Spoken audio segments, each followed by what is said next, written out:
बाणे श्री तुलसी साहब जी। सूरत सैल आसमान की लख पावे कोई संत,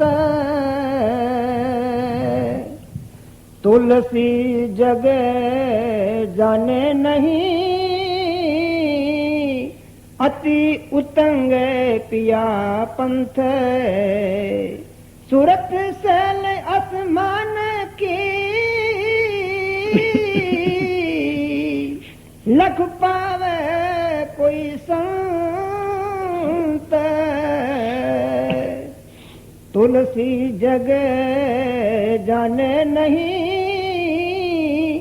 अति उतंग पिया पंथ। आज हम एक परम संत की वाणी ले रहे हैं जो महात्मा तुलसी साहब के नाम से प्रसिद्ध हैं। इस नाम के दो महात्मा हुए हैं।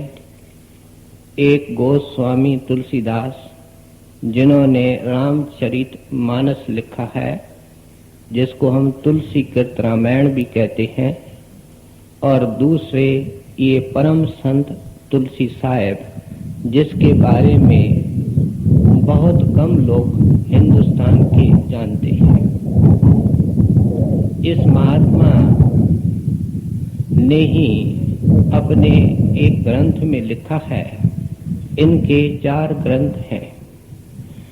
एक रतन सागर है, दूसरा पद्म सागर है जो इनकम्प्लीट सा ग्रंथ है, फिर तीसरा इनका ग्रंथ शब्दावली है रागों सहित, और चौथा इनका प्रसिद्ध ग्रंथ घट रामायण है। उस घट रामायण के अंदर इस महात्मा ने स्वयं लिखा है कि मेरा पिछला चोला गोस्वामी तुलसीदास का था, और ये जो घट रामायण मैं आज आप लोगों के सामने रख रहा हूं, इसकी पूरी रचना मैंने उस वक्त ही कर दी थी जिस वक्त मैं गोस्वामी तुलसीदास के चोले में था।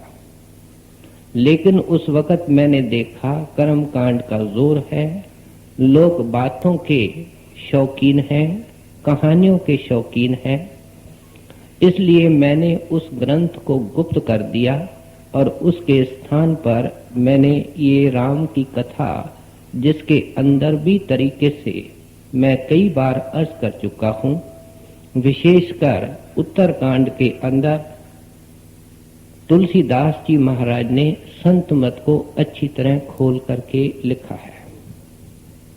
इस महात्मा का संबंध पेशवा के खानदान से था। इनका नाम कोई तुलसी साहब नहीं था। इनके घर का नाम अमृत राव था, अमृत राव पेशवा, और इनके पिता पुणे के अंदर हुकूमत करते थे। सितारे के अंदर भी इनकी शाखा थी। इतिहास के जानकार जानते हैं कि इनके पिता ने बाकायदे घोषणा कर दी कि अमुक तारीख को मेरे जीते जी मेरे बेटे का गद्दी तिलक होगा। क्यों कि ये हमेशा उदास रहते थे। उस उदासी को हटाने के लिए इनके पिता ने, जैसे हम इस सत्संग में सुनते आए हैं कि दादू साहब की शादी कराई गई, पलटू साहब की कराई गई, इस तरीके से इनकी भी शादी करके इनको बाहर मुखी करने की कोशिश की गई। लेकिन जो इतनी ऊंची आत्माएं दुनिया को तारने के लिए आती हैं ये बाहर के इन रुकावटों से रुकती नहीं है। जब पिता ने देखा कि ये बिल्कुल उदास रहता है, इसको इस काम के अंदर लगा दो। वो खुद भी बड़ा त्यागी और ईश्वर भगत था। अब इसके साथ साथ जब घोषणा हुई तो इसके ऊपर पुलिस का पहरा लगा दिया कि कहीं महलात से निकल करके ये चले न जाएं। अब गद्दी तिलक होने में बाकी 1 दिन है। आपने सैर करने का बहाना किया, एक तेज तुर्की घोड़े के ऊपर बैठ करके निकले और पुलिस की गार्ड इनके साथ थी। साहब जब उठाना चाहे तो दुनिया के बंदे क्या रोकें। ऐसी जोर की आंधी आई जिसका कोई अंत नहीं, और तुलसी साहब अलग हो गए, पुलिस वाले अलग हो गए।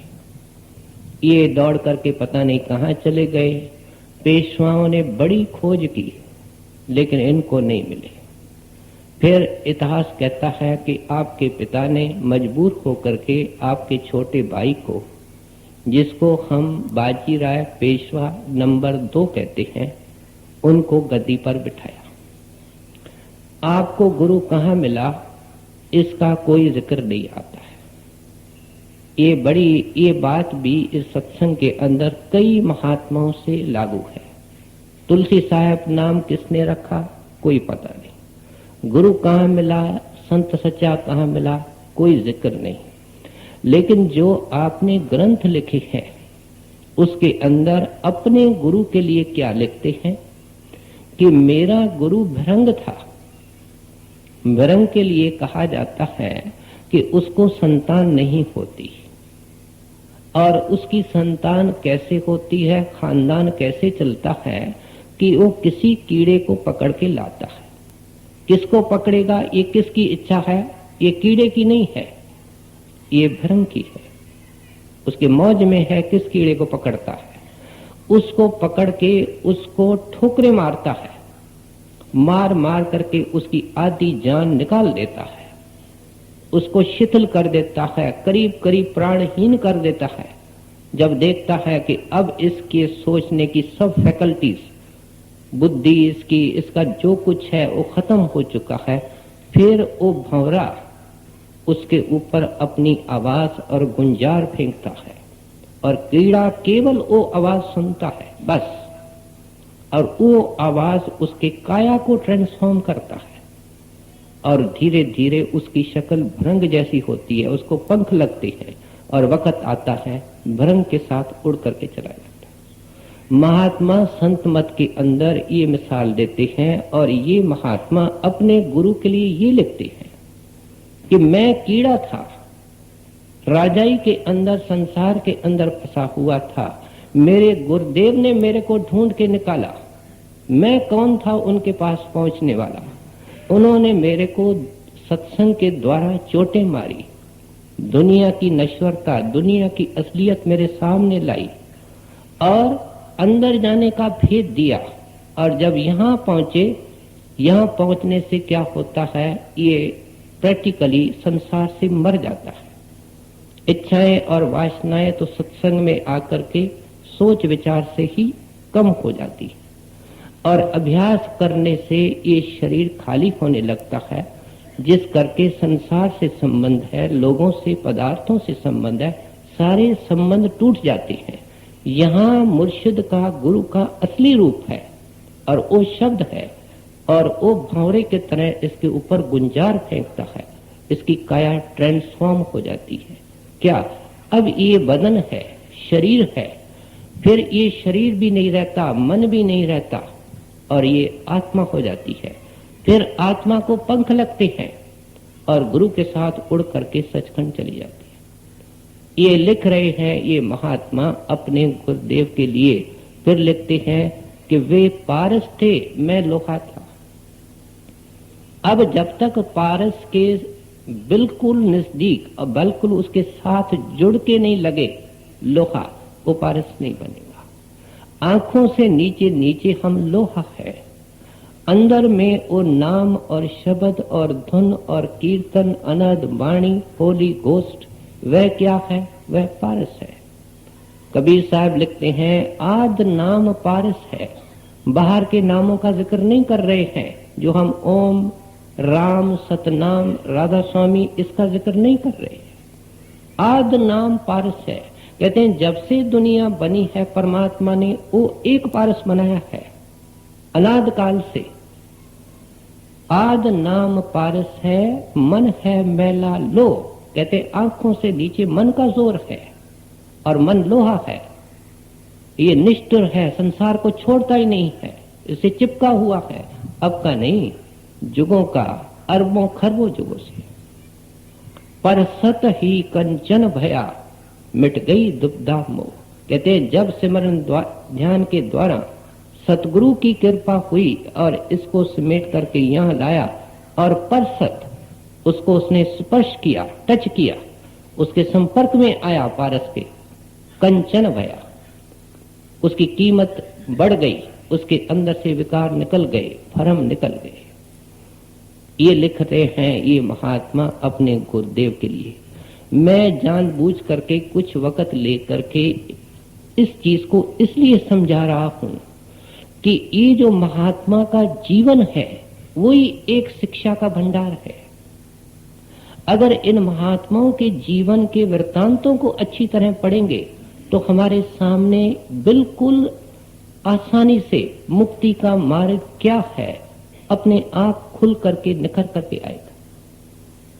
जो कुछ मैं अर्ज कर रहा हूं उससे ही पता लगता है कि मुक्ति की राह कहां है। भक्ति का मार्ग जीना रे।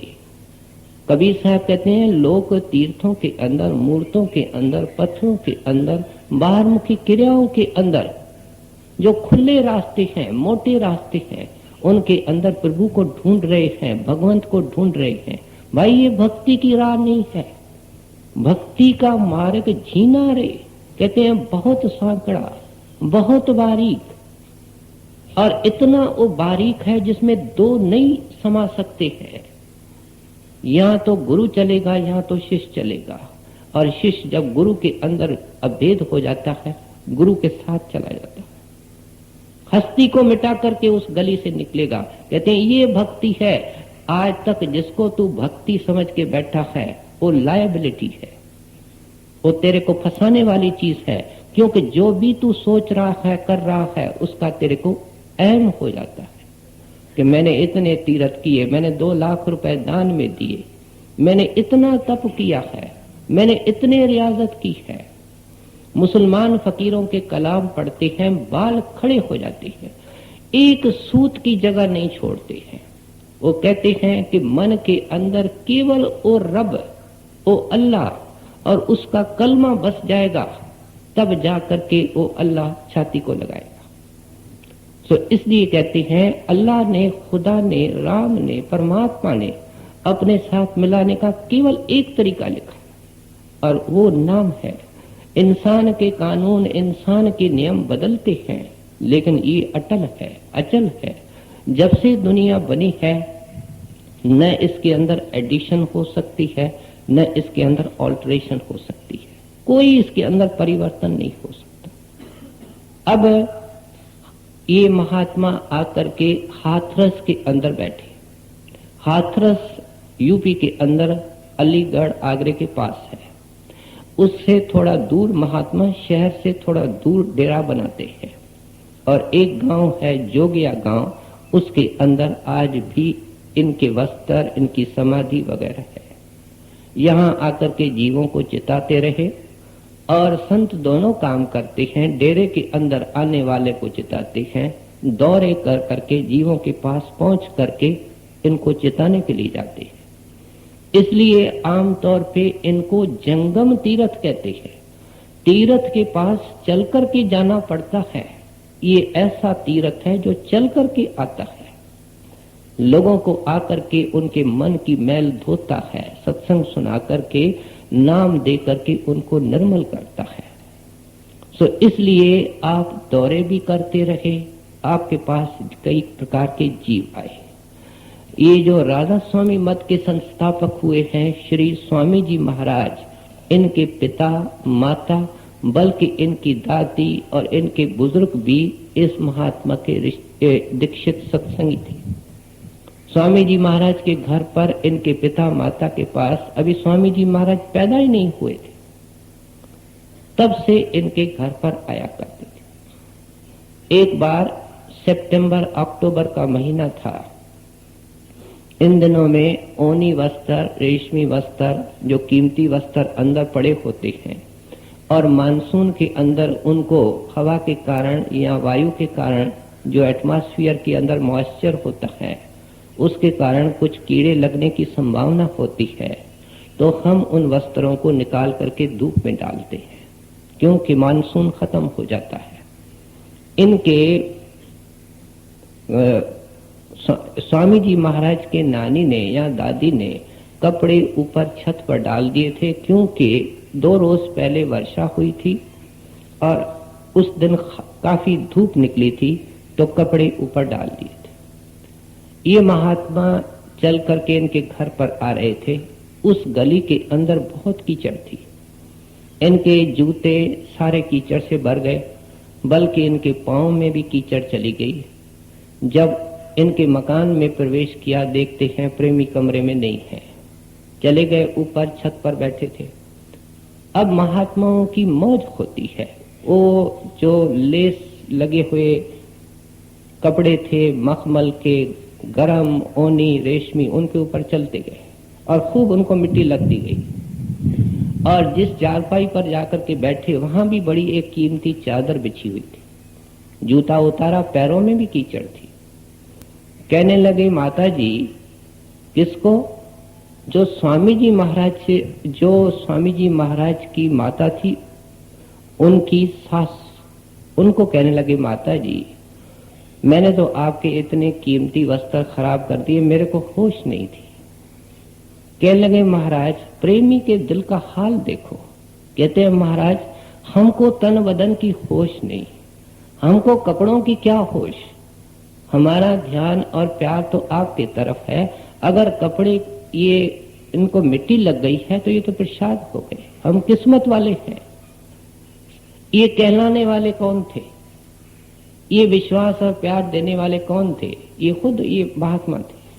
कहलाने वाले भी वो थे। और फिर खुश होकर के कहते हैं कि आपके इस बात से हम बहुत खुश हैं, कुछ मांगो। तो वो माई तो अंदर से हर तरीके से भरपूर थी। कहती है, महाराज मांगने को कुछ रहा ही नहीं, आपने सब कुछ दे दिया है। कहते हैं, माता जी फिर भी कुछ मांगो। कहते हैं, अगर ऐसी इच्छा है तो बहू, इसका मतलब स्वामी जी महाराज की माता, उनको बच्चे की अभिलाषा है। तो देखो क्या वरदान देते हैं कि बच्चा होगा, लेकिन उसको मनुष्य नहीं समझना। इतनी बड़ी ऊंचे में ऊंची चीज उस महात्मा ने एक क्षण में दे दी। इनके हुक्म से ही स्वामी जी महाराज पैदा हुए।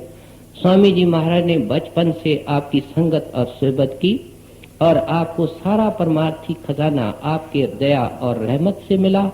और इतिहास तो यहाँ तक कहता है कि जब तुलसी साहब जोगिया गांव के अंदर चोले छोड़ने की तैयारी में थे, तो एक आदमी दौड़ता हुआ स्वामी जी महाराज के पास आया कि महाराज चढ़ाई करने वाले हैं, केवल आपकी इंतजार हो रही है। सुनते ही स्वामी जी महाराज, इतिहास कहता है, पैरों में उन्होंने चप्पल या जूती नहीं पहनी, नंगे पांव दौड़े, कोई बस नहीं, कोई वाहन नहीं, और जोगिया गांव तक पहुंचे। बस इंतजार हो रही थी। कमरे के अंदर ये परम शिष्ट था और उस चारपाई के ऊपर परलोक सिधारने वाले वो परम संत थे। दोनों की आंखें मिली, अंतिम दृष्टि इनके ऊपर, महात्मा के ऊपर डाली, स्वामी जी महाराज के ऊपर, और इस खाकी शरीर को छोड़ के गए। ये है संक्षेप में इतिहास इस महात्मा का। अगर हम इतना ही जो कुछ हमने सुना है इसके ऊपर विचारे तो पता लगेगा कि संत कौन होता है, किस मार्ग पे जाकर के ये महात्मा की गति मिलती है, महात्मा किस काम के लिए आते हैं, हम परमात्मा को कहाँ खोज रहे हैं। लेकिन ये वाणी इस उपदेश को और अच्छी तरह साफ और स्पष्ट करके हमारे सामने लाती है।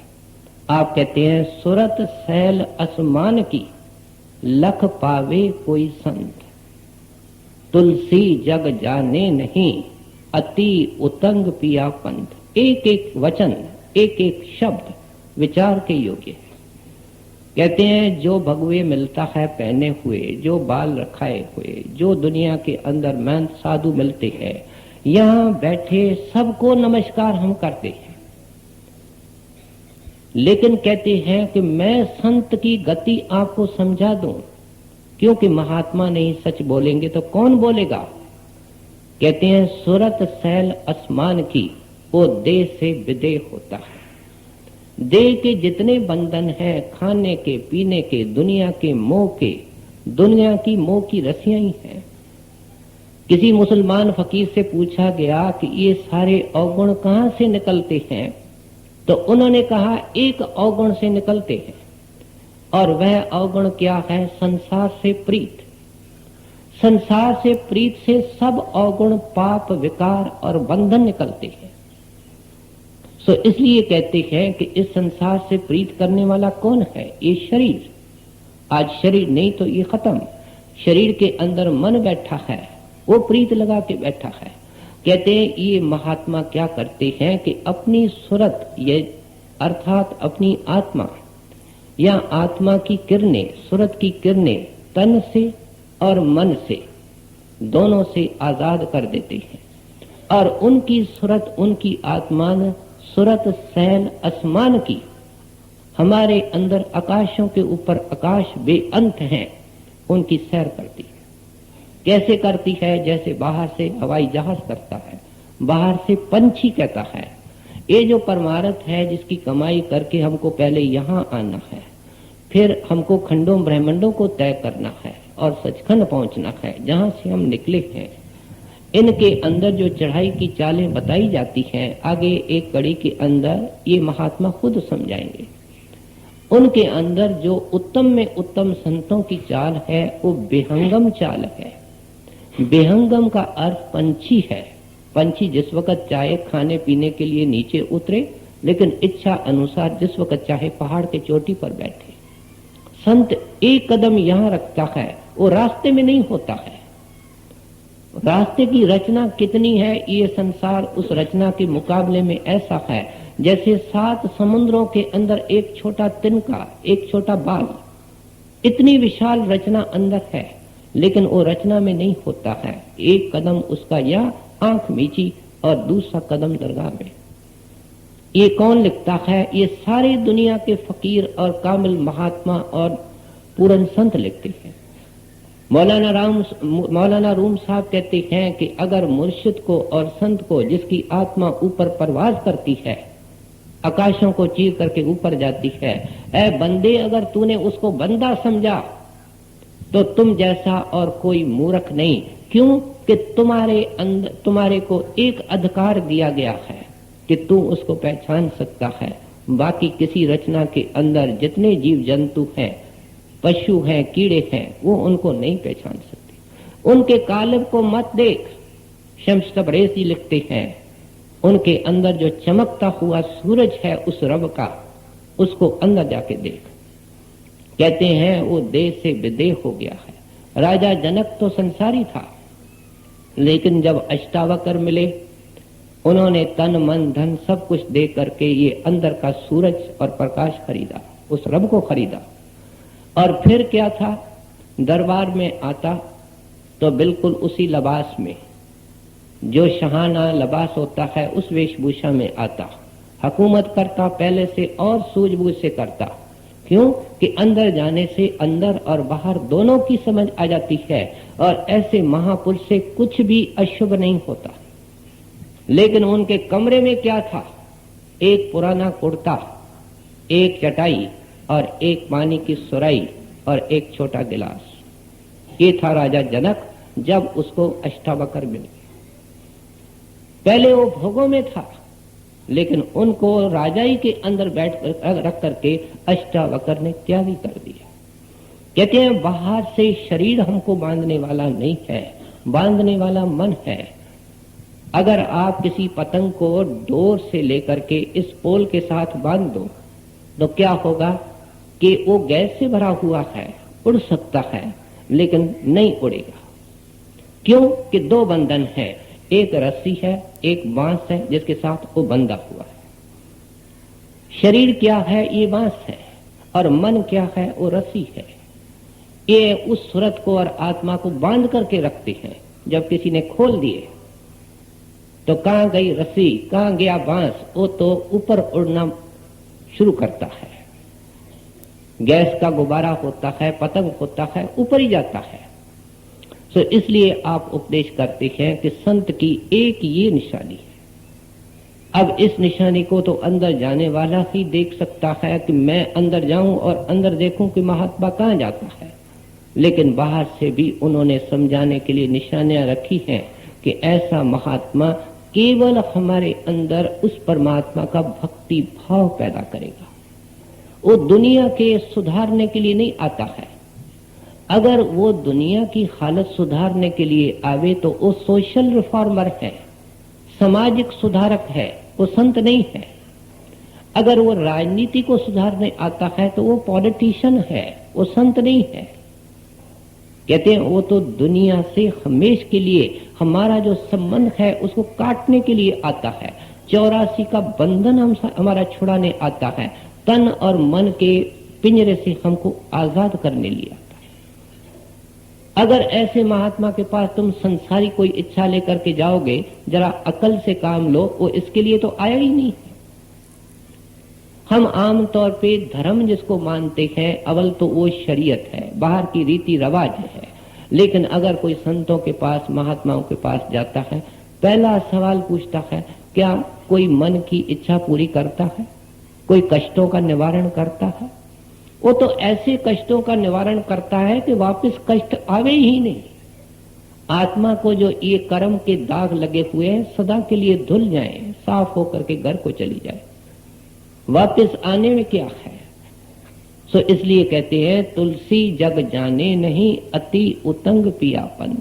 कहते हैं संसारी लोग तो खाना पीना जानते हैं, माया के पुजारी हैं, ये तन के पुजारी हैं, अपने रिश्तेदारों के पुजारी हैं। अगर किसी बहन से पूछो, किसी भाई से पूछो तुम कौन हो, ये कईयों का शिष्य है। अपने तन का पहले ये शिष्य बनता है, फिर पत्नी का है, बच्चों का है, पैसे का है, मकान का है। आप बताओ जो इतने का शिष्य बना हुआ है उसको गुरु क्या देवे, उसको मिले क्या उस दरगाह से? एक मुसलमान फकीर कहता है कि रब तो उस वक्त मिलता है जब एक श्वास भी सारी जिंदगी के अंदर दुनिया की याद तक नहीं आवे, उससे पहले रब इनकार करता है, नहीं मिलता है। हम तो पता नहीं कितनी इच्छाएं मन में भर करके, कितनी कामनाएं अंदर खचाखच करके बैठे हैं। इसलिए कहते हैं तुलसी जग जाने नहीं। कहते हैं ऐशो अशरत के अंदर, विषय विकारों के अंदर लगे हुए हैं। अगर ये परमार्थ में भी लगते हैं तो वो मार्ग जो यहाँ है अति उत्तम, बहुत बारीक, उसमें आने से घबराते हैं। एक विद्वान को कहो कि बैठ करके कोई किताब लिखो, कोई ग्रंथ पढ़ो, आराम से 6-8 घंटे पढ़ेगा। लेकिन अगर उसको कहो कि कोना पकड़ करके मन को यहाँ स्थिर करो, तो 15 मिनट के बाद कोना छोड़ करके भागे आएगा। हमारे सत्संगियों का ये हाल है, विद्वान बेचारे का क्या दोष है। सो इसलिए कहते हैं इसके अंदर कम खाना पड़ता है, कम सोना पड़ता है। कौन कम बोलना पसंद करता है? हर एक अपनी बात सुनाना चाहता है। और जितनी हमारी खाने के सामने चीज आती है हमारा कोई कंट्रोल नहीं। हम ये नहीं सोचते हैं कि भूखे प्यासे दुनिया के अंदर इतने टुकड़े के लिए तड़प रहे हैं, जितनी जरूरत है उससे 2 लुक में अंदर ज्यादा जा रहे हैं। और नतीजा क्या होता है कि गोलियां लेकर के फिर उनको आगे खिसकाना पड़ता है। कहते हैं कम खाना, कम सोना, कम बोलना, खामोश रहना, चुप रहना और सबकी सहना। कहते हैं ये कोई आसान काम है, बहुत मुश्किल है। इसलिए हमारे को अब तक तो ये हमारे को सौदा समझ में नहीं है। संतों ने आकर के जब ये सौदा कहा कि सब कुछ दे करके रब को खरीद कर लो, परमात्मा को खरीद कर लो, हम कहते हैं दूर से नमस्कार।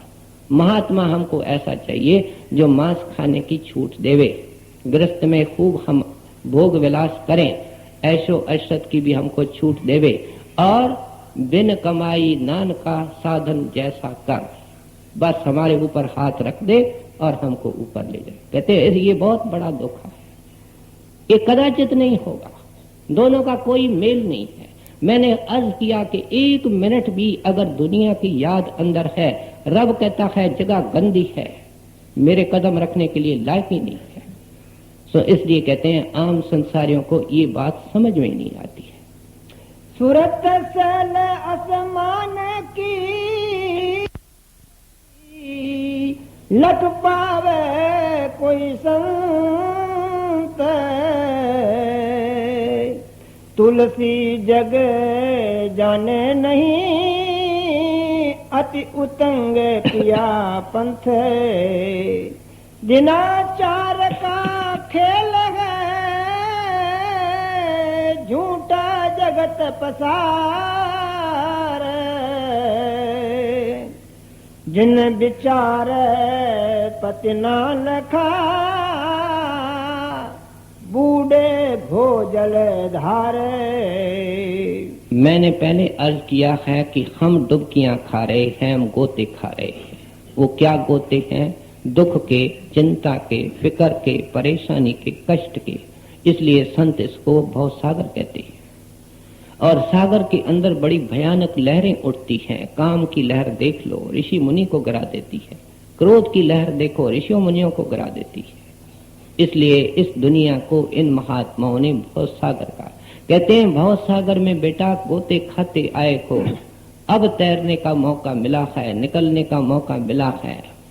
और इसलिए कहते हैं जो संत है उसकी शरण ले ले। और वो नाम जो देता है वो क्या है? उस भवसागर से तरने की एक शतीर है। एक आदमी जहाज से गिर पड़े भवसागर में और उसको शतीर मिल जाए, कोई लकड़ी का लंबा फट्टा मिल जाए, तो उसको वो कैसे जकड़ के पकड़ के रखता है, क्योंकि जिस वक्त भी छोड़ेगा डूबेगा, डुबकियां खाएगा। कहते हैं इस तरीके से नाम को पकड़ के रखो। सच्चे संत को खोजो जिसकी आत्मा ऊपर प्रवास करती है, अंदर जाने का भेद देगा, उसको पकड़ के रखो। कौन से भाई चक्कर में पड़े हो, किसको प्यारा कर समझ के बैठे हो, किसको अपना समझ करके बैठे हो। दिनाचार का खेल है झूठा जगत पसार। कहते हैं लिस्ट बनाओ कौन आए दुनिया में और कितने तुम्हारे सामने चले गए, कितने को तुम साथ होकर के शमशान भूमि में तुम्हारे सामने वो फूंके गए हैं। जरा लिस्ट तो बनाओ। उस लिस्ट के अंदर अपना नाम क्यों नहीं लिखते हो? तुम अपना नाम उसके अंदर क्यों नहीं लिखते हो? हसन बसरी एक मुसलमान फकीर हुआ है। उसको जब मुर्शिद मिला और उसको जब नाम मिला, ये नाम के बाद ही सारी सफाई की और प्यूरिफिकेशन की प्रोसेस होती है। आज अगर कृपा है तो उस परमात्मा की है कि इस महापुरुष के जिंदगी के बारे में इसकी वाणी हम सुन रहे हैं। क्या ये हमारी हिस्से के अंदर आता है? तो इससे पहले ही कुछ सुन करके चले जाते। सो वो हसन बसरी जिस वक्त उसको नाम मिला है, मुर्शिद मिला है, बैयत मिली है, फिर क्या होता है कि ऐसे वो खुद महात्मा हो गया। जब भजन में बैठता देखता है भजन नहीं होता। कौन रोक रहा है? जो गुनाह की है जिंदगी में, खूब मुर्गे खाए, मस्तियां खाते हैं। आम मुसलमानों के अंदर इसका रिवाज है। फिर इंसान पता नहीं कितने गुनाह करता है। बहुत बड़ा व्यापारी था और व्यापारी क्या नहीं करते हैं ये व्यापारियों को पता होगा। तो क्या करता कि एक डायरी इसने रखी, उसमें इसने अपने गुनाह लिखने शुरू किए। जो गुनाह इसको याद आता उस डायरी में लिख जाता, और जब भजन में मन नहीं लगता तो डायरी को खोलता और उसके अंदर अपने गुनाह जिनकी बेअंत लिस्ट पड़ती थी, जब उसको पढ़ता खूब रोता। और उनके पड़ोसी और उनके गुर भाई कहते हैं कि उनको रो रो करके वो बेहोश हो जाता था। और ये जो उनका रोना और बेहोश होना था, उन्होंने उनको उस रब के साथ मिला दिया। उसने क्या किया कि ये पछतावा था। जैसे कचरे को साफ करने के लिए पानी चाहिए, ये उसके गुनाहों को धो रहा था। और जब गुनाह धुल गए रास्ता साफ है, कांटा निकल गया, रास्ते पे रोकने वाला कौन?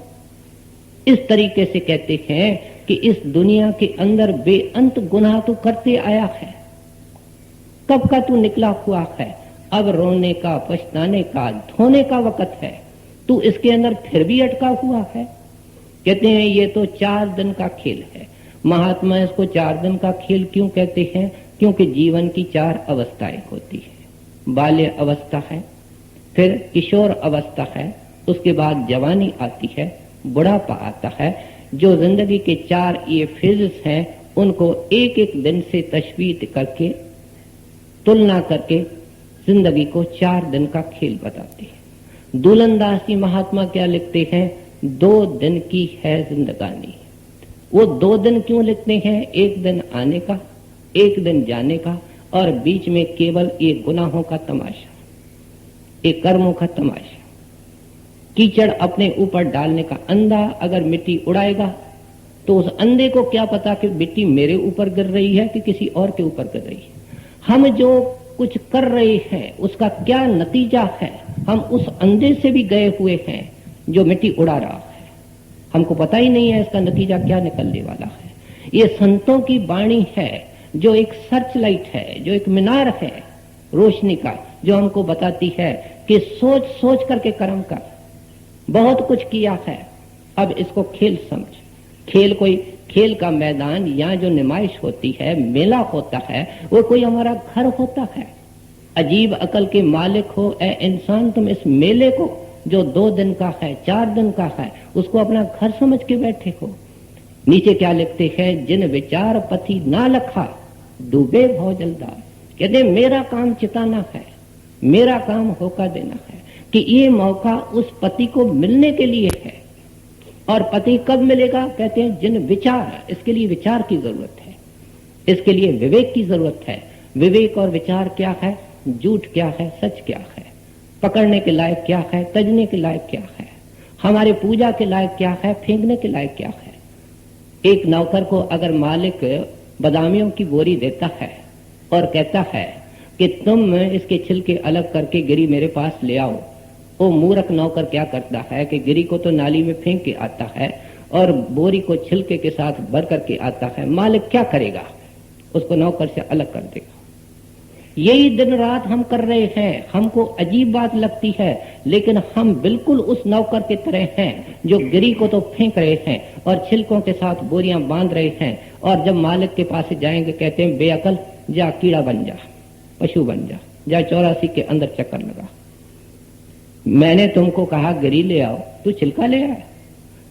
सो कहते हैं ये तो विचारवान आदमी, छिलके और गिरी की पहचान करने वाला आदमी इसमें आएगा और वो क्या करेगा? पति को लखेगा। हजूर फरमाया करते हैं स्त्री को कितना भी हार श्रृंगार दो, लेकिन कोई वक्त आता है सब हार श्रृंगार पाते हुए वो रोती है, क्योंकि उसके पास पति नहीं है। जो सुख पति से मिलना है, क्या वो साड़ियों से मिलेगा? क्या वो जेवरों से मिलेगा? क्या अच्छे अच्छे भवन और नौकर चाकर से मिलेगा? कदाचित नहीं। ये हर एक स्त्री का अनुभव है। इसलिए कहते हैं वो परमात्मा हमारे आत्मा का पति है, वो तुम्हारे साथ नहीं है। दुहा का टीका लगा हुआ है, खुशियां मना रहे हो, खा रहे हो, पी रहे हो, सैर कर रहे हो। ये उस स्त्री के तरह है जो दुआगन है, जिसका पति परदेश में है। कहते हैं इंसान का चोला इस खसम के मिलने के लिए, पति के मिलने के लिए मिला है। सब महात्मा एक राय होकर के हमको समझाते हैं, मिल जगदीश मिलन की बिरिया। एक मौका है इंसान के चोले का और वो जगदीश के मिलने का मौका है। बरिया, अवसर, मौका, अपॉर्चुनिटी।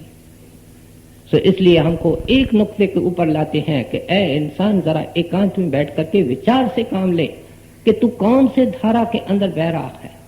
अब जो माया की धारा तेरे को बह रही है उसे निकल करके गुरु के प्रेम के धारा के अंदर जा। वो सचखंड जा रही है, वो ऊपर को जा रही है और तुमको वहां ले जाएगी। तो इसलिए आप अच्छी तरह समझा रहे हैं कि जो तुम्हारे पुराने विचार हैं, जो तुम्हारे पुराने शौक हैं, जो तुम्हारी पुरानी आस्थाएं हैं, उनसे अपने मन को निकाल और उस गुरु से नाम लेकर के, मुर्शिद से प्रीत करके उनके दायरे के अंदर आ जा। वो मिकनातीस है, वो चुंबक है, मैग्नेट है।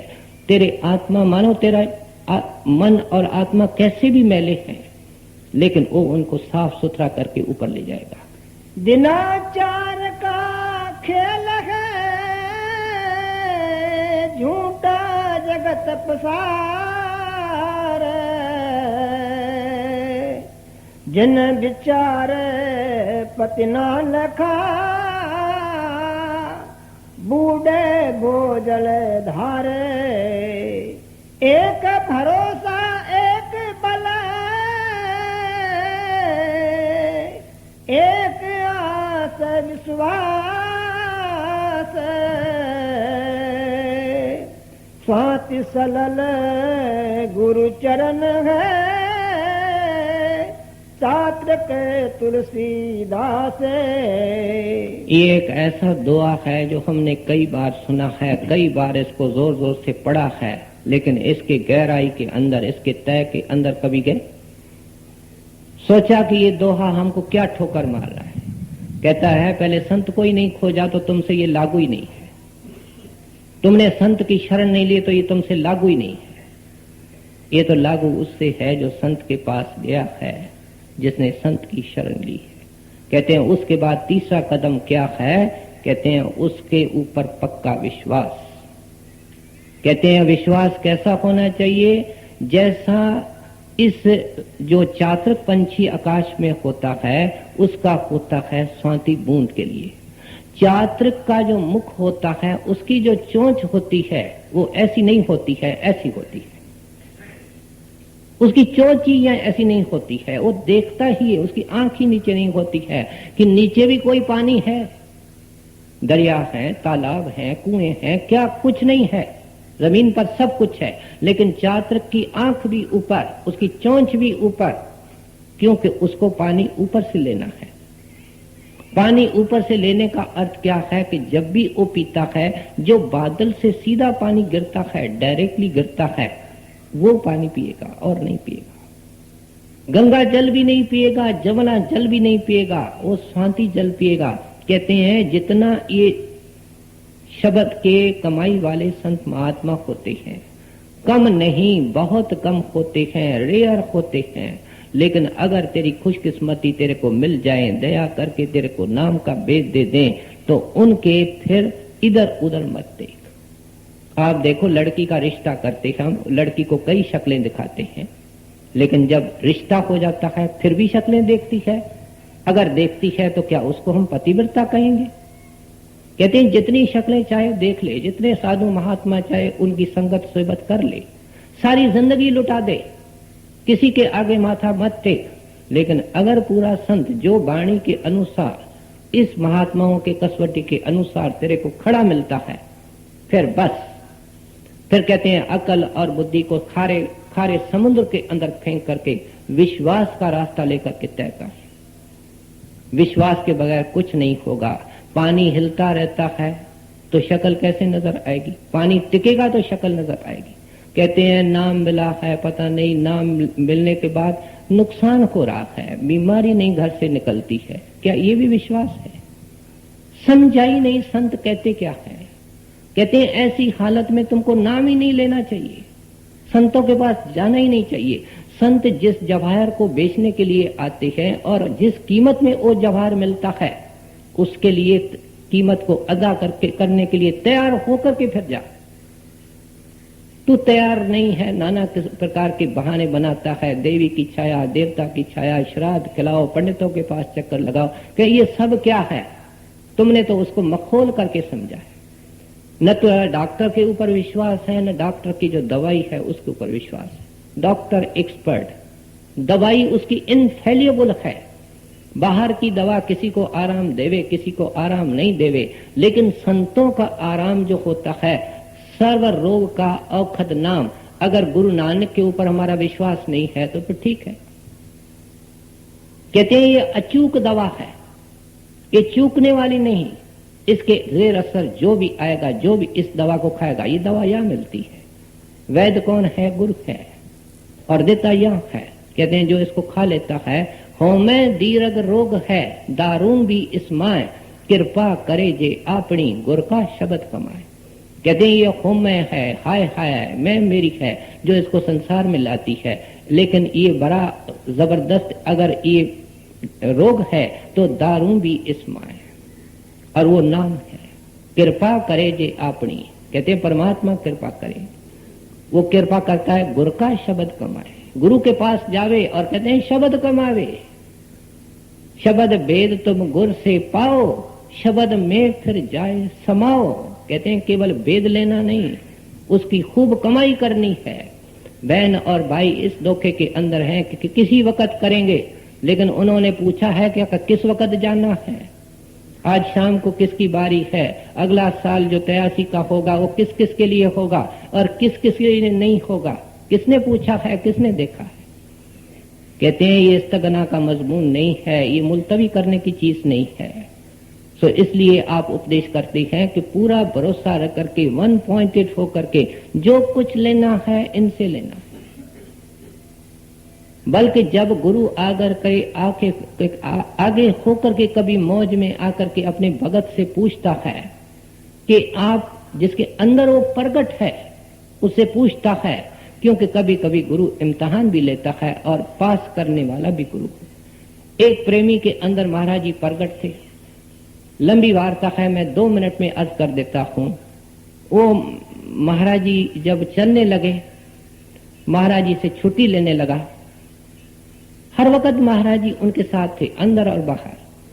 तो महाराज जी के आगे खूब वो रो करके कहता है, महाराज मैं 2 चीजें मांगता हूं। कहते हैं बोलो भाई।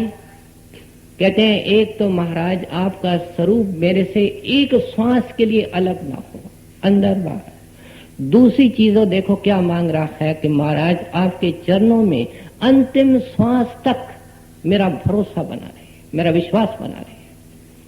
क्योंकि मन अगर हिल गया दरवाजा बंद हो जाएगा।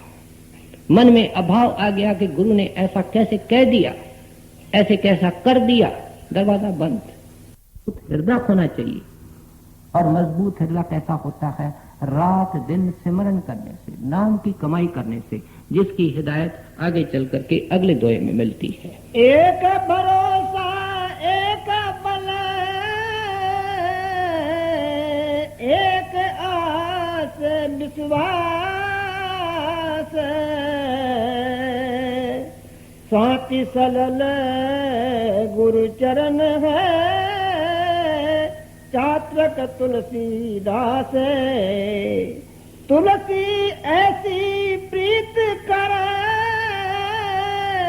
जैसे चंद चकोर, चोंच जुखी गर्दन लगी, चितवत वाई और। फिर चकोर का उदाहरण दे रहे हैं कि जब रात को चंद्रमा निकलता है, चकोर टिकटिकी लगा करके चंद्रमा की तरफ देखता है। टिकटिकी क्या होती है? न इधर न उधर, न ऊपर न नीचे, बस चंद्रमा में उसकी नजर खुप जाती है, उसके अंदर फिक्स हो जाती है, हिलने वाली नहीं। जैसे जैसे चंद्रमा की दिशा बदलती, हम देखते हैं चंद्रमा की दिशा जैसे सूरज की दिशा सुबह को यहां से यहां तक पहुंच जाता है, शाम को ऐसे चंद्रमा की भी दिशा बदलती है, लेकिन वो अपने चोंच को नहीं बदलता है, चंद्रमा के साथ साथ चलता है। और जिन्होंने देखा है, हमने तो देखा नहीं, वो कहते हैं कि वो इतना उल्टा हो जाता है देखते देखते कि उसकी चोंच ऐसे नीचे आकर के घूम करके उसके पूंछ तक चली जाती है, लेकिन वो शरीर को मोड़ करके, मुंह को मोड़ करके चंद्रमा को नहीं देखता। वो एक मिनट भी ये नहीं करने के लिए, अपने पोस्चर को चेंज करने के लिए तैयार नहीं है, क्योंकि ये सोचता है कि शायद उस 1 मिनट में गुम हो जाए। कहते हैं देखो एक चिड़ी है जिसके अंदर कोई बुद्धि नहीं है, और परमात्मा ने उनका कितना विधान ऊंचा बनाया है, कितना नियम, कितनी लगन उस एक चिड़ी के अंदर है, और तू परमात्मा के साथ मिलना चाहता है। कहते हैं इस तरीके से तेरे को ध्यान सिमरन करना है। क्या अपनी बैठक यहां बनानी है? वास्तव में देखा जाए कि हमारी बैठक है ही यहाँ। जब भी हम कुछ सोचते हैं हम यहाँ होते हैं। इस वक्त भी हम अगर ध्यान से सुन रहे हैं तो हम यहाँ हैं। लेकिन क्या होता है कि जब इंसान दुनिया के शौकों के अंदर, रिश्तों के अंदर, शक्लों के अंदर बंधा होता है, वो शक्ल और वो रिश्ता और प्यार क्या करता है कि इस ध्यान को यहां से उठा करके वहां ले जाता है। वो दुकान है तो दुकान में, मकान है तो मकान में, अस्पताल है तो अस्पताल में, जहां कहीं है, खेत है, फैक्ट्री है, वहां मन चला जाता है। लेकिन अगर एकदम ख्याल आया कि मैं कहां चला गया हूं, तो क्या होगा? मन फिर यहां आ जाएगा, क्योंकि इसकी बैठक ही यहां है, कुदरती बैठक है। अब संत कहते हैं जो कुदरती बैठक अपने ख्याल की यहां है, इसका फायदा उठा। और फायदा क्या उठाया? कि दुनिया के अंदर, मन के अंदर जो दुनिया का सिमरन खचाखच भरा हुआ है, उसकी जगह पे नाम का सिमरन कर। ये जितनी चीजें तुमको बाहरमुखी कर रही हैं, ये जो नाम हम दे रहे हैं, ये अंतर्मुख करने का साधन है। सारी वृत्ति को अंतर्मुख करना। अंतर्मुख करने के लिए क्या है? पहले यहां टिकना, और फिर जब टिक जाए तो दरवाजा खुले, दरवाजे के अंदर जाए, और फिर क्या होता है? गुरु का स्वरूप मिलता है, और उस स्वरूप का ध्यान करके, गुरु का स्वरूप शब्द है, और शब्द क्या है? मालिक है। वो मालिक का एक दूसरा रूप है, और गुरु केवल शब्द रूप हो करके, नूरी रूप हो करके, देह रूप धार करके हम तक इसलिए आता है कि हम भी नूरी रूप में जाएं, हम भी शब्द रूप में जाएं, हम भी परमात्मा में जाएं। बस बिल्कुल मतलब ये है, सीधा साधा। जैसे वो ऊपर से आया है, ठीक उस तरीके से हमको भी ऊपर ले जाना चाहता है। 100-100 मंजिले मकान बने हुए हैं आजकल, लेकिन उतरने चढ़ने का साधन क्या है? लिफ्ट। उस लिफ्ट का सहारा छोड़ करके फर्शों से और अर्शों से हम फर्शों पर गिरे हैं। उस लिफ्ट के अंदर सवार होकर के इस फर्श को छोड़ करके, गंदगी को छोड़ करके हम अर्शों पर जा सकते हैं। और उसका लिफ्ट मैन सतगुर है, बटन दबाने वाला सतगुर, चढ़ाने वाला सतगुर। और वो लिफ्ट शब्द की है, नाम की है, कलमे की है, वर्ड की है, नाद की है, उद्गीत की है। ये आए दिन हम सुनते हैं। सो इसलिए कहते हैं यहां बैठ जाओ, अब मन को इधर उधर जाने की कोशिश न करो। सत्संग में जब बैठो, सतगुर सामने बैठ जाए, टिकटिकी लगा करके उसके चेहरे पर देखो, जो वचन अमृत रूपी गिरते हैं उनको सुनो, इधर उधर ख्याल को जाने मत दो। ये भी अभ्यास में फायदा करेगा। और वहां से उठ करके जब अभ्यास करो, मन को यहां लाओ। पहले सुरती नैन जमावे, घेर भेर घट भीतर लावे। ये घट है। घट हिंदी शब्द है जिसका मतलब घड़ा। घड़ा इस तरीके से होता है, हमारा सिर इस तरीके से। कहते हैं पहले सुरती नैन जमावे, आंखों के बीच में स्थित करो इसको। घेर फेर घट भीतर लावे। कहते हैं मन बाहर जाएगा, उसको वापस लाओ, वापस लाओ। वो जाएगा, उसको वापस लाओ। कहते हैं ये कैसे बनेगा? विरह होवे तो ये बन पावे, मेहनत करे तो कुछ फल पावे। कहते हैं तड़प हो और एक ही तड़प हो। आप खुद देखो, एक कुआं बना हुआ है, कुएं के ऊपर कुएं पानी पिलाने वाला है, डोल है, रस्सी है। एक आदमी जाता है, कहता है आओ पानी पिलाऊं। कहता है नहीं यार, मैं तुम्हारे कुएं का पानी नहीं पीऊंगा, मैं तो अपना कुआं लगा करके, अपना रस्सी डोल लगा करके फिर पीऊंगा। उसका मतलब क्या? कि उसको प्यास नहीं है। क्योंकि प्यास होती तो कहता है बाबा जल्दी पिला। ये कहता है गुरु की जरूरत नहीं, मैं तो अपने आप ही अंदर चला जाऊंगा, खोदूंगा। अगर ये खोता तो ये जो महात्मा की वाणी है, 10 गुरु साहिबान पंजाब में हुए हैं, यूपी के अंदर इतने महात्मा हुए हैं। हर एक का इतिहास पढ़ो। किसी ने पानी गुरु का 12 साल ढोया है, किसी ने सेवा की है, कीलों के साथ अपने बाल बांध करके रात को जागे हैं। अगर वो कुआं अपने आप ही खुद करके मिल जाता तो ये करते क्यों? हर एक महात्मा के जीवन का उदाहरण उज्जवल एक ठोकर है कि वो चीज हमारे अंदर है, मिलती है मुर्शिद के कृपा से। वो एक्सपर्ट है, वो पायलट है, उस जहाज को उड़ाने वाला। तेरे को हिम्मत करके यहां आना है, इसके अंदर भी वो मदद करता है। ऐसे तो सत्संगी के संसार के सारे काम भी संवारता है। जो उनसे प्रीत नहीं करते हैं उनसे भी वो प्रीत करता है। माफ करना, जो महाराज जी से हम प्रीत करते हैं उससे लाख गुना ज्यादा वो हमसे प्रीत करते हैं। इसलिए हम आज यहाँ बैठे हैं। ये हमारी प्रीत हमको नहीं बिठा करके रखती है। अगर हम बैठते हैं जाकर के कोने में तो उसकी प्रीत हमको बिठाती है। ये संत मत के अंदर ये दीनता है जो इसको जीव को बंधनों से आजाद करती है, क्योंकि देखता है कि सब कुछ करने वाले ये है। तो इसलिए कहते हैं कि यहाँ बैठ जाओ और जितना हो सकता है अपने मन को यहाँ एकाग्र करो। उसके लिए तेरे को सिमरन मिला है, ध्यान मिला है, और नतीजा क्या होगा कि तू छाया को छोड़ देगा और तेरे को फल मिल जाएगा। अब पेड़ होता है, पेड़ की छाया होती है। अगर पेड़ कोई छाया थोड़ी होता है, पेड़ अलग चीज है, छाया अलग चीज है। छाया तो केवल उस पेड़ की प्रोजेक्शन है। जब सूर्य अस्त होता है छाया कहां जाती है?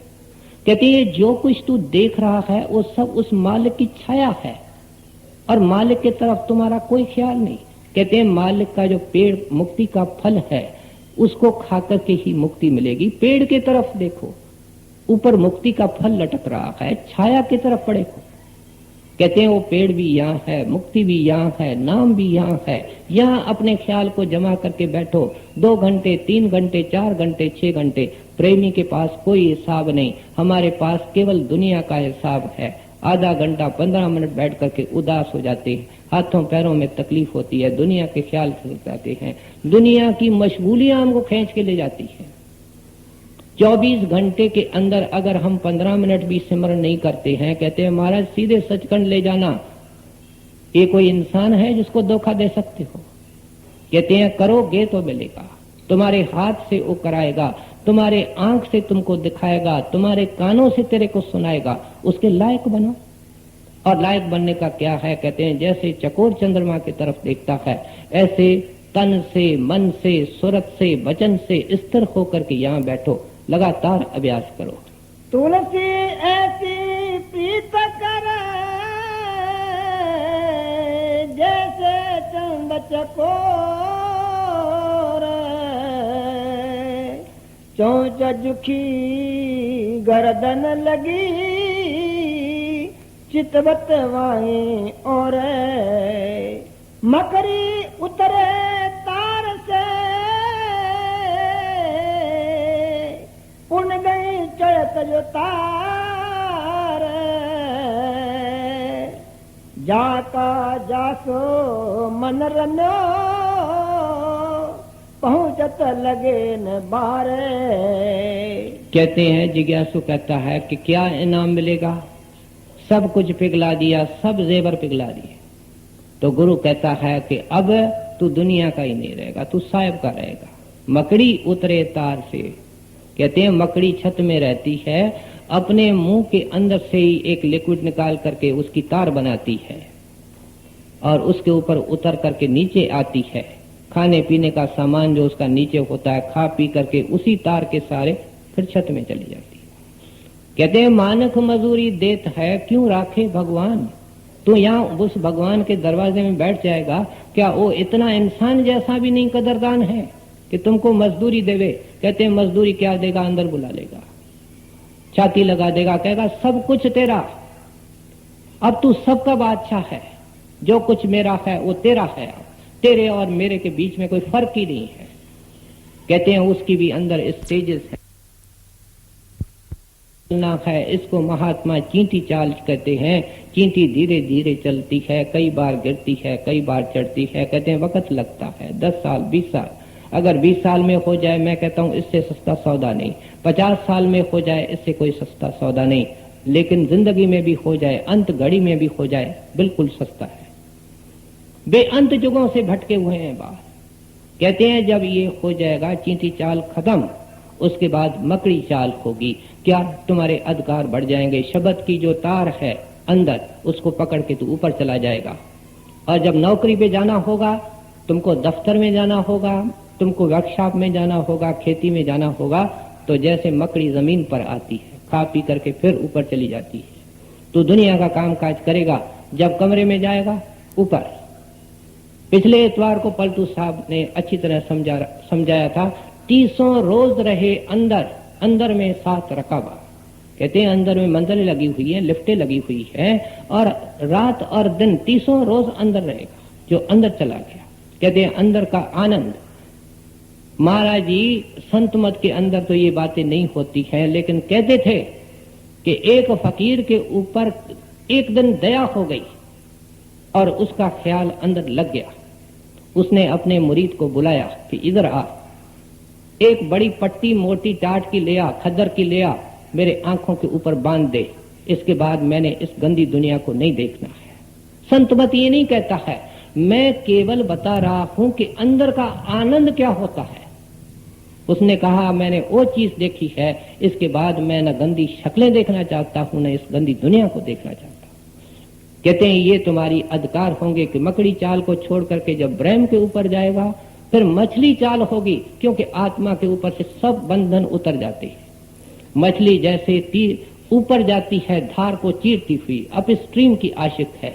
इसके अंदर सच्ची विरह, अगर सच्ची विरह और तड़प है तो ये ब्रह्म को क्रॉस करके पैदा होती है। क्यों कि आत्मा देखती है कि सामने सचखंड में परमात्मा, मैं उसकी अंश हूं, उससे अलग होकर के मैंने बेअंत दुख पाए, और वो तड़प उसको उसके साथ मिला देती है। जैसे पतंग जोत के अंदर लीन हो जाता है, भस्म हो जाता है।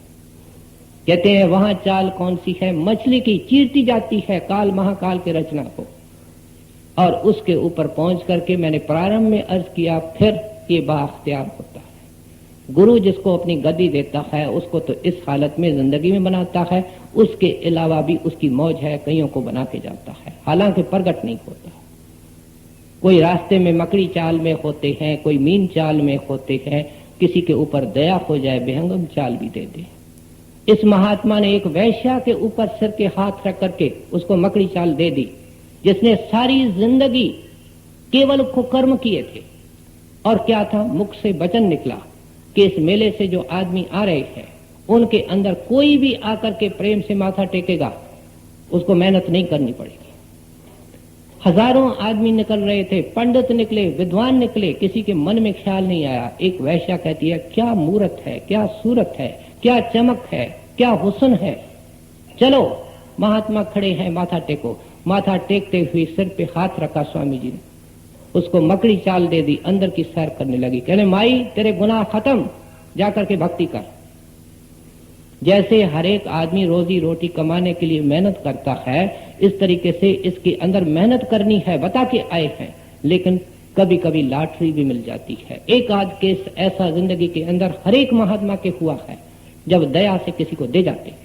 सबको देने का नहीं, किसी किसी को लॉटरी मिलती है, वो इसलिए कि वो दे सकते हैं, ये बताने के लिए। ऐसे एक आध केस मुसलमान फकीरों के जिंदगी में, हिंदू महात्माओं के जिंदगी में हुआ है।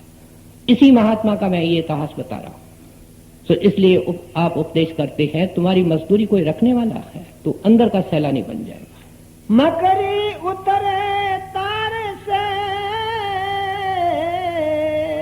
उन गई चल तुझो तार, जाका जासो मन रम्यो पहुंचत लगे न बारे। तुलसिया संसार में पांच रतन है सार, साध संग सतगुरु शरण दया दीन उपकार। अब ये आखिरी दोहा करके हम मानते हैं। कहते हैं तू दुनिया के अंदर बहुत कुछ दौड़ रहा है और एक ही ख्याल से दौड़ रहा है कि कुछ पैसा मिल जाए, कुछ सोना मिल जाए, कोई कीमती चीज मिल जाए। कहते हैं कीमती चीज बेटा तेरे को आज तक नहीं मिली, कीमती चीजें अंदर हैं और उनके नमूने अगर बाहर भी हैं तो मैं बाहर बताता हूं। कहते हैं मैं केवल मिसाल के तौर आपको बताता हूं कि तू किसके पीछे लगता है। वो कौड़ियां हैं, वो पत्थर हैं। और रतन कौन से हैं? 5 रतन हैं सार। कहते हैं पहला रतन कौन सा? बाहर से साधु की संगत, क्योंकि साधु के संगत के अंदर ये जन्मों जन्मों का सूखा हुआ है, जन्मों जन्मों का ये प्यासा है, ये हरा हो जाता है, तृप्त हो जाता है। वाल्मीकि की क्या हालत थी, कोडे की क्या हालत थी, गंगू डाकू की क्या हालत थी, आप इस सत्संग में सब सुन चुके हो, महात्माओं के इतिहास पढ़ चुके हो। पहले अपने अंदर झांके हम कितने शराबी कबाबी थे। आज अगर भगवान से डरते भी हैं तो किसकी रहमत है? ये साध संगत की रहमत है। सो इसलिए कहते हैं कि सभी रत्नों की शुरुआत साध संगत से होती है और इसलिए उससे बाकी और कौन से रत्न हैं? कहते हैं कि साध संगत सतगुरु शरण। सतगुरु की शरण कैसे रखनी है वो उस दोहे के अंदर अच्छी तरह बता के आए। एक बल, एक विश्वास, एक आस, एक भरोसा। और फिर तीसरा रतन कौन सा बता रहे हैं? दीन दया उपकार। कहते हैं दीनता, निम्रता। एक फकीर से पूछा गया कि तुमने सारी जिंदगी इबादत करी है और तुमने क्या पाया है, तुम्हारा क्या अनुभव है? कहते हैं मेरा एक ही अनुभव है और ये है कि मैं दुनिया के अंदर सबसे ज्यादा गुनहगार, ये मैंने सारी 40 साल के इबादत से निचोड़ निकाला। कहते हैं इस नुक्ते के ऊपर आना पड़ेगा। हर एक महात्मा इस नुक्ते पर आया है। कबीर हम सब ते बुरे, हम ते भल सब कोय। क्या हमारा मन मानता है? हम कहते हैं ये कि देखो कैसा निकम्मा है, मांस खाता है, शराब पीता है, मैं श्रेष्ठ हूं, मैं सत्संग में जाता हूं। कहां कबीर कह रहे हैं? कबीर कहते हैं कबीर हम सब ते बुरे और हमसे सब भले हैं। उसके अंदर शराबी, कबाबी, दुनियादार सब आ गए। ये अवस्था कब होती है? ये बहुत ऊंची अवस्था है। क्या होता है कि शराबी के अंदर भी रब नजर आता है, जुआरी के अंदर भी परमात्मा नजर आता है। परमात्मा उनसे बड़ा है, इसलिए वो कहते हैं सब हमसे बड़े हैं। ये अकल बुद्धि का काम नहीं है, ये तो अंदर का अनुभव है। जब प्रगट अंदर हो जाता है, सब में नजर आता है, सब बड़े हो जाते हैं क्योंकि परमात्मा नजर आता है। तो इसलिए आप उपदेश करते हैं कि मन के अंदर दीनता धारण करो। है कोई ऐसी वाणी, है कोई ऐसा सत्संग जो हमने यहाँ सुना है जिसके अंदर दीनता का जिक्र नहीं आता है? कभी आप लिस्ट बनाओ उन लोगों की, उन प्यारों की, मित्रों की, सहेलियों की जो आपको प्यारे हैं, तो पहली लिस्ट पर नाम उसका आएगा जो सबसे दीनता का व्यवहार आपसे करता है। दीनता और प्रेम जुड़े होते हैं। आपको अगर दीनता पसंद है तो क्या भगवंतों को क्या अहंकार पसंद है? सो इसलिए कहते हैं ये दीनता का रतन है, जिसको अपनाओ। सेवा करने से दीनता आती है, निम्रता करने से दीनता आती है, सिर झुकाने से आती है, सेवा करने से आती है। हम बच्चों को बड़ी शिक्षा देते हैं, किसी को बैरिस्टर बनाते हैं, किसी को वकील बनाते हैं, किसी को इंजीनियर बनाते हैं, किसी को डॉक्टर बनाते हैं, लेकिन हमने अपने बच्चों के अंदर सेवा करने का गुण डाला है, माथा टेकने का गुण डाला है। हमने उनके लिए वास्तव में कुछ नहीं किया है। हम तो उनको आसमान के ऊपर चढ़ा रहे हैं, भगवान से दूर कर रहे हैं। जब उनको दुनिया की तालीम दे रहे हैं तो इन महात्माओं की भी तालीम उनको देनी चाहिए, उनको करनी चाहिए। सबका माथा टेको, सेवा करो।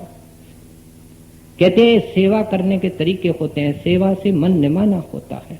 संत उच्च गति को पा करके, सब शक्तियों के भंडार हो करके, गुरु नानक देव जी सिद्धों को कहते हैं मैं आकाश में 1 मिनट आपके सामने उड़ करके आपको दिखा दूं।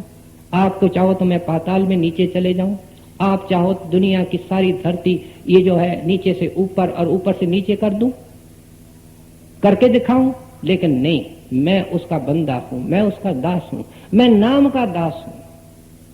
कहते ये संतों के अंदर होती है। तान होंदे होए निताना, मान होंदे होए निमाना। बड़े बड़े राजे महाराजे उनका मान करते हैं, इज्जत करते हैं। किसके दरगाह में आज तक जाकर के बादशाह ने माथा टेका है? किसी बादशाह के दरबार में नहीं टेका, लेकिन किसी फकीर के यहाँ, किसी साधु के यहाँ, महात्मा के दरबार में माथा टेका, क्योंकि वो सच्चे बादशाह है। सो इसलिए कहते हैं दीनता इन संतों महात्माओं का खजाना है, और वो हमको इस खजाने से ये रतन देना चाहते। फिर कहते हैं दया और उपकार। दया करो। एक कोई महात्मा के खोज के अंदर लगा हुआ था, जिज्ञासु था। क्या था?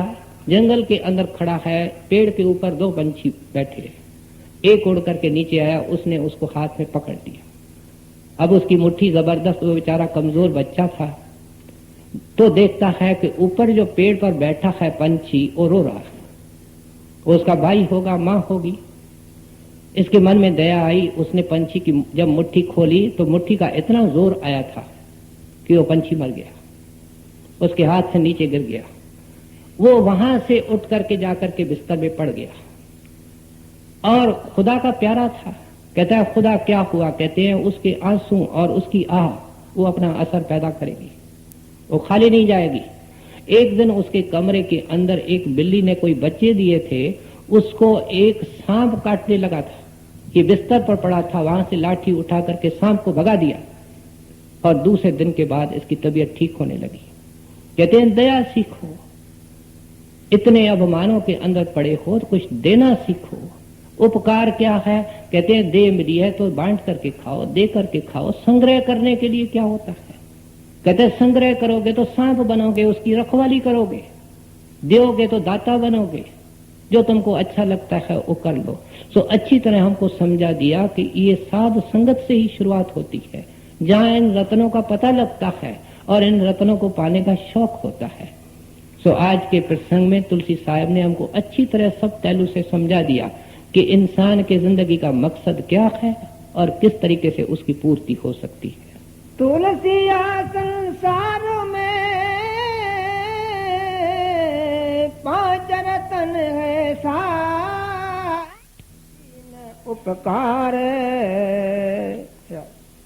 करूं बेनती दो कर जोरी आरज सुनो राधा स्वामी मोरी सत्य पुरुष तुम सत गुरु दाता सब जीवन के पिता और माता दया धार अपना कर लीजिए काल जाल से न्यारा कीजिए सतयुग त्रेता द्वापर बीता काहू न जानि शब्द की रीता काल युग में स्वामी दया